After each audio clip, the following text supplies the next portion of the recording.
This is happiness, to be everything at once. Be unblinded, be unlearned, be unbridled and unburned.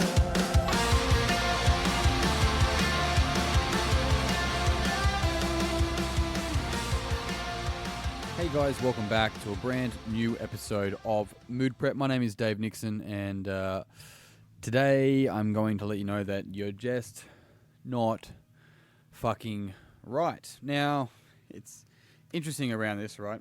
What I'm saying here is that there is no fucking right, because if we can't be right, then we can't be wrong. And this is going to make some people's blood boil, surely. But let me explain. And I had this conversation, and funnily enough, I also screenshotted a post someone shared the other day, and then I shared it on my Instagram today. And the interesting thing around this whole idea of right and wrong is how much of it is constructed to our own opinions and values. Now, I might have some morals and some values around how people should treat me and how I should treat other people. And if somebody decides to treat me differently, I could potentially say that they treated me wrong. The thing is that they didn't treat me wrong. What I'm potentially doing is projecting my values and my morals onto how that person should be acting and behaving. Now, the interesting thing, I suppose, when really taking that into consideration is that although based on societal norms, I may be, inverted commas, correct, the reality is there is no right. The way that we treat each other today and what's right and wrong and seen in social norms is going to be different in 150 years' time. To what degree, I don't know, but it was the case, 200 years ago and so forth, is that there's no right and wrong in so many circumstances. Now, for somebody that leans into more of a type 1 behavioral pattern of the Enneagram, the what's it called, the reformer, or otherwise known as the perfectionist, that they might be like having an eye twitch as I'm explaining this. But it's this idea of black and white. Now, I'm going to share the post that I did put up on Instagram and then continue to pull this apart even more. If you obsess over whether you are making the right decision, you are basically assuming that the universe will reward you for one thing and punish you for another. The universe has no fixed agenda. Once you make any decision, it works around that decision. There is no right or wrong, only a series of possibilities that shift with each thought, feeling, and action that you experience. Falling into this idea that there is a right and wrong decision is, and if the wrong decision occurs, if the wrong thing happens, right, then we know better than the universe. The reality is that we don't know better than the universe. We don't know better than this whole world and all of the living beings unfolding in it. We can't know better.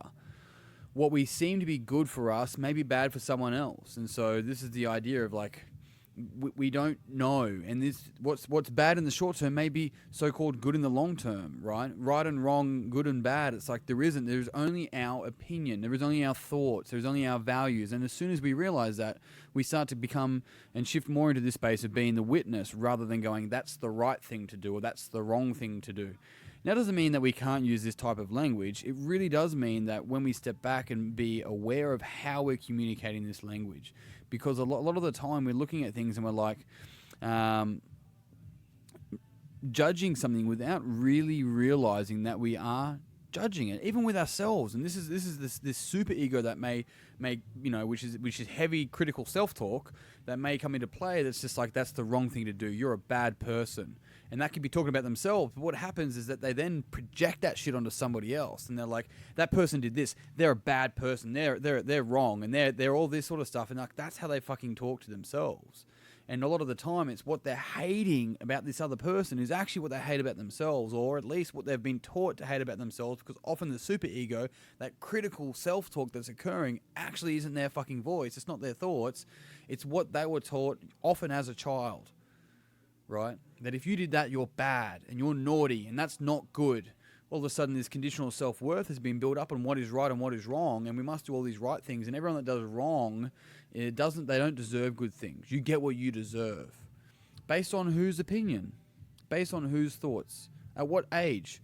Based on if I behave in the way that I'm behaving now, but if I lived 300 years ago, would it be different? And so the whole construct here that I want to point out is this complete structure we have around our thoughts, values, morals, opinions, and thinking that they're the law, the universal law. The universe doesn't give a fuck. It doesn't give a fuck. It doesn't care. Do you know how liberating that shit is? It means we can let go of how we think it's meant to be and respond to the universe as it fucking is right now in this moment. That's the beauty. We can stop pretending like we know better when we just don't. We don't know better. But what we do know is that we're in control of how we respond. We're in control of how we see it. We're in control of what we take responsibility for, ownership for. And the more that we take ownership and responsibility for, that we actually did play a role in, the more control we have over our own fucking life, rather than just letting ourselves be here in this space of complete judgment of like, this is the right, this is the wrong, this is good, this is bad, that is evil, this is pure, blah, blah, blah. It's all fucking judgment, right? Let me tell you about a positive thing about the Holocaust. And people may not like this. It taught us how not to fucking act. Could you imagine if we had, if someone like Hitler, it never happened, and we had access to the weapons that we have now, and that kind of shit happened now? Could you imagine the destruction on such a large scale? We learn as a race, as a human race, how not to act, and we're still behaving in many ways that many people may not like. But for the most part, we're the safest we've ever been. There's the least amount of war that's ever been. But still, it's bad.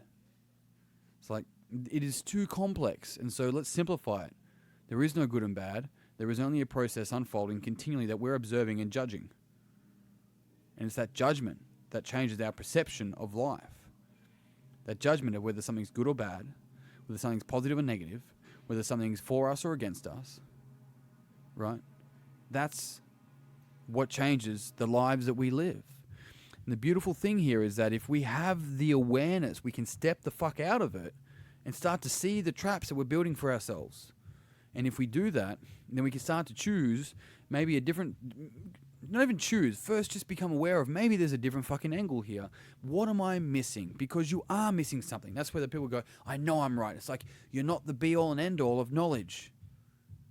There's so many complex components that go into a situation. Well, studies show, it's like studies are faulty all the fucking time. It doesn't mean ignore them. That's not what I'm getting at. It means understand that they're playing a role, but they're not saying everything. It's so challenging.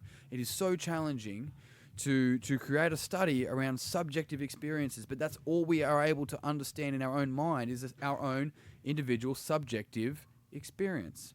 And we talk about it as if it's some sort of objective. This happiness experience is subjective. No, you got to get dopamine, motherfucker. You don't. It's not how it works. Not how it works. Or maybe it is. Maybe I'm wrong. Maybe I'm not right at all. Maybe this is all a lie. Who knows? It's making up your own decision. It's making yourself understand that you're putting in the commands of how you want to interpret reality.